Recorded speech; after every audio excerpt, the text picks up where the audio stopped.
તો હવે કાર્યક્રમમાં આગળ વાત કરીશું રાશિ ભવિષ્યની. ત્યારે આપણી સાથે જોડાઈ ગયા છે સ્ટુડિયોમાં કિશન મહારાજ. જી, મંતવ્ય ન્યૂઝમાં આપનું સ્વાગત છે. દર્શક મિત્રો, આપ સૌને પહેલા તો પ્રણામ, નમન, વંદન, સૌને સ્નેહથી સ્પંદન, દિલથી અભિનંદન. દર્શક મિત્રો નમસ્કાર, આપ સૌનું હાર્દિક સ્વાગત છે કાલનો દિવસ કેવોમાં. જી બેન. જી મહારાજ, અમારા દર્શક મિત્રોને જણાવો આવતીકાલના પંચાંગ કેવા રહેશે. પંચાંગમાં ભાઈ કાલે તારીખ 10/4/2025 ને ગુરુવાર છે. તિથિ વિક્રમ સંવત 2080. કાલે ચૈત્ર સુદ 13 છે. ચંદ્ર છે સિંહ રાશિમાં છે, મૂળાક્ષર મ અને ટ છે. નક્ષત્ર પૂર્વા ફાલ્ગુની રહેશે. યોગ વૃદ્ધિ રહેશે. તો જ્યારે કરણ છે એ કૌલવ રહેશે. પંચક કે વિછોડવાની જો વાત કરવામાં આવે તો પંચક બી નથી ને વિછોડો પણ નથી. સૂર્ય મીન રાશિમાં, ચંદ્ર સિંહ રાશિમાં. 6:24 નો સૂર્યોદય ને સૂર્યાસ્ત સાંજે 6:58 નો છે. હવે ચંદ્રોદય 4:54 નો તો ચંદ્રાસ્ત 5:18 નો છે. 12:16 થી 1:06 અભિજીત મુહૂર્ત રહેશે અને રાહુકાળ છે જે 2:15 થી 3:50 નો રાહુકાળ રહેશે. અને રાહુકાળમાં બને ત્યાં સુધી કોઈ સારા કામ ના થાય, નવા કાર્યોની શરૂઆત ના થાય, તેનું ખાસ ધ્યાન રાખવાનું રહેશે. કાલે ફરી એકવાર 12:16 થી 1:06 અભિજીત મુહૂર્ત છે, તો સારું છે. દિવસ કાલે મધ્યમ રહેશે. નાના મોટા કામ કરવા તો થઈ શકશે. જી બેન. જી મહારાજ, હવે અમારા દર્શક મિત્રોને આવતીકાલના દિન વિશેષની માહિતી આપો. ભાઈ કાલે મહાવીર જયંતિ છે. સૌ દર્શક મિત્રોને કાલે મહાવીર જયંતિની ખૂબ શુભેચ્છાઓ. કાલે મહાવીર જયંતિના દિવસે ભગવાન શ્રીના દર્શન કરીને તમારે મનની મનોરથ પૂર્ણ થાય તેવા આશીર્વાદ લેવાના છે. ભગવાન મહાવીર તમારા દરેકના મનના મનોરથ પૂર્ણ કરે તેવી શુભેચ્છાઓ. જી બેન. જી મહારાજ, હવે અમારા દર્શક મિત્રોને જણાવો કે આવતીકાલના દિવસ અને રાત્રિના શુભ ચોઘડિયા કેવા રહેશે. પહેલું ચોઘડિયું શુભ છે જે સવારના 6:24 થી 8 કલાકનું છે.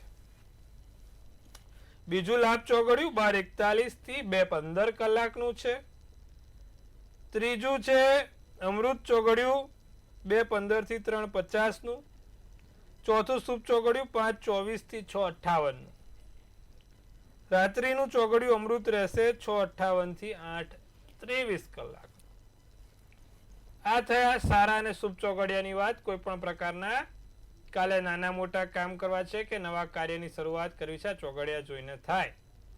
આ ચોઘડિયા જોઈને કોઈ પણ પ્રકારનું નાનું મોટું કામ કરો તો તેનું ફળ ખૂબ સારું મળે છે, સુખાકારી મળે છે. તો સારા ચોઘડિયામાં કરેલું કામ હંમેશા શુભદાયી ફળ આપે છે. ખાસ ધ્યાન રાખવાનું દર્શક મિત્રો, આ ચોઘડિયામાં બનતું કામ કરો તો સારું ફળ મળશે. જી બેન. જી મહારાજ, કાર્યક્રમમાં આપણે રોજ વાત કરીએ છીએ કે જે તે રાશિના જાતકોની વિચારસરણી કેવી રહેશે. ત્યારે આજે વાત કરવી છે મકર રાશિની. તો અમારા દર્શક મિત્રોને જણાવો કે મકર રાશિના જે જાતકો છે તેમની વિચારસરણી કેવી હોય છે. મકર રાશિ વાળા જાતકો કેવા હોય છે? ગઈકાલે આપણે વાત કરી હતી ધનરાશિ. મકર રાશિ વાળાનો આમ જોવા જાવ તો સ્વભાવ ઉતાવળ્યો, સ્વભાવે બોલવામાં ખૂબ સરળ, સ્વભાવે બોલવામાં ખૂબ લાગણીશીલ હોય છે. મકર રાશિ વાળા જાતકો જલ્દી લોકો તરફ આકર્ષાઈ જાય, એમને આકર્ષણ લોકો તરફ વધારે થઈ જાય, લોકોની વાતમાં જલ્દી આવી જાય, લોકોની વાતો જલ્દી માનવા લાગે તેવા હોય છે. મકર રાશિ વાળાને જેટલું બોલવું હોય ને એટલું જ બોલે, વધારે પડતું ના બોલે. જેટલું એમને લાગે કે ભાઈ આટલું જ મારે બોલવું છે કે આટલું જ બોલવાથી મને ફાયદો થશે, તો એટલા જ સમય સુધીની એ વાત કરે. મકર રાશિ વાળા જાતકો આમ તો લાગણીશીલ હોય છે, પણ બુદ્ધિક વિચારધારા ધરાવતા હોય છે અને બુદ્ધિથી કામ કરતા હોય છે. વેપાર ધંધામાં ખૂબ સારો વેપાર ધંધો મકર રાશિ વાળા કરી શકતા હોય છે. શનિ એમનો માલિક બને છે. લોખંડથી એમને લાભ રહેતો હોય છે, લોખંડને લગતા કામોથી લાભ રહેતો હોય છે, પણ નાના મોટા સ્નાયુઓની સમસ્યાથી પીડાતા પણ હોય છે. મકર રાશિ વાળાને બધી રીતે આમ તો ખૂબ સારું હોય છે, પણ ખાસ કરીને પ્રેમમાં દગો મળતો હોય છે. પ્રેમમાં જોઈએ એટલો જે સામેથી અપેક્ષા હોવી જોઈએ પૂરી નથી થતી. તો આ છે મકર રાશિ. આવતીકાલે આપણે કુંભ રાશિ વિશે વાત કરીશું. જી બેન. જે મહારાજ હવે કાર્યક્રમમાં આગળ રાશિ ભવિષ્યની વાત કરીએ ત્યારે પ્રથમ 3 રાશિ મેષ, વૃષભ અને મિથુન આ ત્રણેય રાશિના જાતકોનો આવતીકાલનો દિવસ કેવો રહેશે તે જણાવો. બાકી કાર્ય ઉકેલાય. મેષ રાશિ વાળાના દરેક કામ ઉકેલાશે. કાલે તેજસ્વી બની શકશો. અન્ય પર વિશ્વાસ કરવાનું ટાળજો. પૈસાની તંગી રહેશે. ભૂખરો શુભ કલર શુભાંક 2 રહેશે. વૃષભ રાશિ દિવસ સારો છે. યાદગાર દિવસ રહે. કોઈ વિરોધ તમારી સામે નોંધાઈ શકે છે. વિરોધનો સામનો કરવો પડે. સંબંધોમાં સુમેળ જાળવવાનો પ્રયાસ કરજો. નાની વાતને મોટી ના બનાવતા. પોપટી શુભ કલર શુભાંક 7 રહેશે. મિથુન રાશિને મન શાંત રાખવા માટે ધ્યાન કરવાનું. પાણીનું સેવન વધારવાનું. કાલે મિથુન રાશિ વાળા બને એટલો પાણીનો વપરાશ વધારે કરે. પાણીનો ઉપયોગ વધારે કરે. બોલવામાં વિવેક રાખે.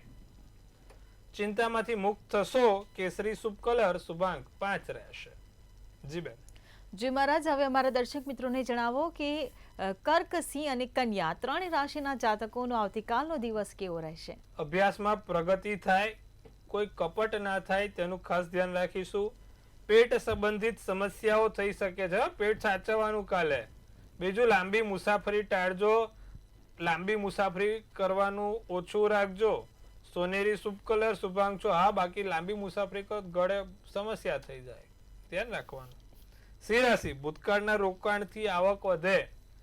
જે જૂનું રોકાણ કર્યું છે ને એમાંથી 2-5 રૂપિયા કમાઈ લેશો. ભૂતકાળના રોકાણથી કંઈક સારું થશે. એટલે નાના મોટા તમે ફાયદામાં રહેશો. વેપારથી વધુ મહેનત કરવી પડે અને જૂના વ્યક્તિઓને મળવાનું થશે. જૂના વ્યક્તિઓ પરિચયમાં આવશે. ભૂતકાળનો વિવાદ છે. અમુક જે વીતેલી વાતો છે એને યાદ કરીને હવે પાછું ઝઘડવાનું નથી. ધ્યાન રાખજો. જે થઈ ગયું પૂરું. બદામી શુભ કલર શુભાંક 9 છે. કન્યા રાશિ ખુલ્લી આંખે સપના જોવાય. ખુલ્લી આંખે સપના જોવાશે. દિવસ સારો ને ઉત્તમ જણાશે. વધારે કામ કરવાની થાય. કાલે થાક બી વધારે લાગશે. ઘરનું વાતાવરણ શાંત રહેશે. ભૂરો શુભ કલર તો શુભાંક 8 રહેશે. જી બેન. જે મહારાજ હવે સમસ્યાઓ સાથે આપણા કોલર જોડાયા છે. હેલો. હેલો. હાજી જણાવો. હેલો. હેલો. હાજી જણાવો. હા, રાજકોટથી બોલું છું. જી. હા, મારા બાબા વિશે જાણવું છું. હા, એમની જન્મ તારીખ, સમય અને સ્થળ જણાવી દો. 29/10/92. જી. અને જામનગર. અને જન્મ સમય. હા, બપોર પછી 3:30 થી 4 વચ્ચે. જી. શું સવાલ છે આપનો? ભવિષ્ય વિશે જણાવો ને. હવે જે રીતે એની કુંડળી બની છે, શુક્ર, ચંદ્ર અને બુધ છે કર્મના સ્થાનમાં છે. શનિ 12મે છે અને ગુરુ ખાડે છે. બેન, આમ તો કુંડળી ખૂબ સારી છે, પણ મંગળ ને કેતુ જોડે હોવાથી એના જીવનમાં નાની મોટી તકલીફ રહ્યા કરે. કોઈ કામ સીધી લીટીએ નથી પતતા. એની એક આ મોટી તકલીફ છે અને એના માટે એક સૂર્યનું યંત્ર તેની પાસે રાખે અને રોજ એને કંકુનો ચાંદલો કરે તો એનાથી લાભ થશે. ને બીજું થઈ શકે તો એને 7 મુખી રુદ્રાક્ષ અને કાળા દોરામાં ગળામાં પહેરાવજો સોમવારના દિવસે, જેથી એના જીવનમાં દરેક જગ્યાએથી સફળતા મળતી રહે. આટલું કરજો, લાભ જોવાશે. જી બેન.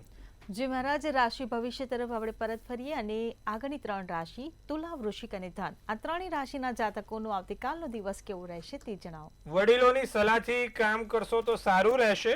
કામમાં થોડી અડચણો કોઈક આવે નહીં તેનું ધ્યાન રાખીશું. નુકસાન સહન કરવું પડે. સરકારી યોજના લાભ થાય. સિલ્વર શુભ કલર શુભાંક 5 રહેશે. નવા કાર્યોની શુભ શરૂઆત કાલે વૃશ્ચિક રાશિ વાળા કરી શકશે. વૃશ્ચિક રાશિ વાળાને કોઈ સારા કાર્યોની શરૂઆત થાય, નવા કાર્યો થાય. સંબંધોમાં નારાજગી રહે. બીજું શારીરિક થાક લાગ્યા કરે અને જવાબદારીનો બોજ વધુ રહેશે. સફેદ શુભ કલર શુભાંક 6 રહેશે. ધનરાશિ કામથી વહેલું અવાય. વહેલી તકે તમે ઘરે પહોંચી શકો છો. સરકાર કે કોર્ટ સંબંધિત મામલામાં સફળતા મળશે. ઘરની વ્યવસ્થામાં થોડું બગાડ થાય. પેપર વર્ક વખતે બેદરકાર ના રહેજો. કામની કોઈ પણ જે જગ્યા ઉપર તમારે સહી સિક્કા કરવાના હોય, જે જગ્યાએ તમારે લખાણ કરવાનું હોય તે જગ્યા ઉપર ખાસ ધ્યાન રાખે ધનરાશિ વાળા. ખૂબ સાચવવા વાળી બાબત છે. ચોકલેટ શુભ કલર શુભાંક 1 રહેશે. જી બેન. જી મહારાજ, હવે અંતિમ 3 રાશિ મકર, કુંભ અને મીન આ ત્રણેય રાશિના જાતકોનો આવતીકાલનો દિવસ કેવો રહેશે તે જણાવો. ઘરના કામથી થાકી જવાય. મકર રાશિ વાળા ઘરનું કામ કાલે તાકવી કાઢે, સમૃદ્ધિનો અનુભવ થાય. પ્રાથમિકતા તમારા સમયને અને તમારા કામને આપજો. નાનું મોટું નવી ઓર્ડર મળે, વેપાર ધંધો સારો ચાલે, નવી જગ્યાથી નવા કામ થશે. તમારા માટે ગોલ્ડન શુભ કલર તો શુભાંક 3 રહેશે. કુંભ રાશિની વાત કરીએ તો વૈભવ ને વિલાસ બંને કાલે સારો છે, વધતો રહેશે. સમય ઘણું શીખવાડી જાય. વેપારમાં પડકારો આવે, નાના મોટા વેપારમાં પડકારો આવશે. ધીરજ સાથે દિવસ પસાર થાય. બોરો શુભ કલર શુભાંક 6 રહેશે. મીન રાશિ લેવડ દેવડથી સાવધાન રહેજો. ખોટી કોઈ લેવડ દેવડ ના કરતા. નિર્ણય તમારા પક્ષમાં રહેશે. દિનચર્યામાં ફેરફાર થાય અને લાંબા ગાળાનો લાભ થાય. વાયોલેટ શુભ કલર શુભાંક 4 રહેશે. જી બેન. જી મહારાજ, હવે કાર્યક્રમમાં વાત કરીએ કે આવતીકાલે જેનો જન્મદિવસ છે તેમનું આવનારું વર્ષ કેવું રહેશે તે ટેરોટ કાર્ડના માધ્યમથી જણાવો. જેનો પણ જન્મદિવસ આવતીકાલે છે તે સૌ દર્શક મિત્રોને પહેલા તો ખૂબ શુભેચ્છાઓ. તનથી તંદુરસ્ત રહો, મનથી મલકાતા રહો અને ધનથી છલકાતા રહો. એક સુંદર મજાનું બેન ટેરોટ કાર્ડ છે. આવનારું વર્ષ 2025 નું કેવું રહેશે. હવે જે રીતે એમને કાઢ્યું છે, તલવારો નીકળી છે, ભાઈ થોડુંક ધ્યાન રાખો. જેનો પણ કાલે જન્મદિવસ છે ધ્યાન રાખવાનું છે. શું સૂચવે છે? એક તો છે ને, તમે લોકોની વાતો પર આવીને બધું વિશ્વાસ ના કરતા. નકારાત્મક વિચારો બહુ ચાલી રહ્યા છે અત્યારે. બહુ નેગેટિવ તમારા મગજ ઉપર વિચારો ના આવે આ વર્ષે, તેનું ધ્યાન રાખીશું. તમારી પોતાની મેન્ટલ સ્ટેબિલિટી, મગજથી મજબૂત રહેજો. માનસિક રીતે મજબૂત રહેશો તો બહુ સારું રહેશે. મેન્ટલી ફિટ તો તમે પોતે ફિટ. મગજના વિચારો સારા તો તમે સારા. મગજના વિચારો સક્ષમ તો તમે સક્ષમ. તમારો વિલ પાવર અને જે મેઇન પાવર છે વધારવાનો છે. ટૂંકમાં તમારા દરેક જગ્યાએ મગજથી નિર્ણય લેવાનો છે અને મગજની જે ક્ષમતા છે તેમાં વધારો કરવાનો છે. અમુક વખત તમારા નકારાત્મક વિચારો તમને કાલના દિવસ એટલે કે આવતા વર્ષે તમને હેરાન ના કરે તેનું ધ્યાન રાખવાનું છે. એટલે કોઈ નકારાત્મક વિચારો નહીં, કોઈ ઊંડું ડીપ થિંકિંગ નહીં. સકારાત્મક વિચારો સાથે દિવસની શરૂઆત કરીશું. વર્ષ સારું જોવાશે. જી બેન. જી મહારાજ, તમે કાર્યક્રમમાં જોડાયા અને અમારા દર્શક મિત્રોને આટલી સરસ માહિતી આપી એ બદલ આપનો આભાર. ખૂબ શુભેચ્છા. હર મહાદેવ. જો તમને પણ કોઈ પ્રશ્ન છે અને તેનું નિરાકરણ ઈચ્છો છો તો નોંધી લો કિશન મહારાજનો કોન્ટેક્ટ નંબર અને તેમનું સરનામું.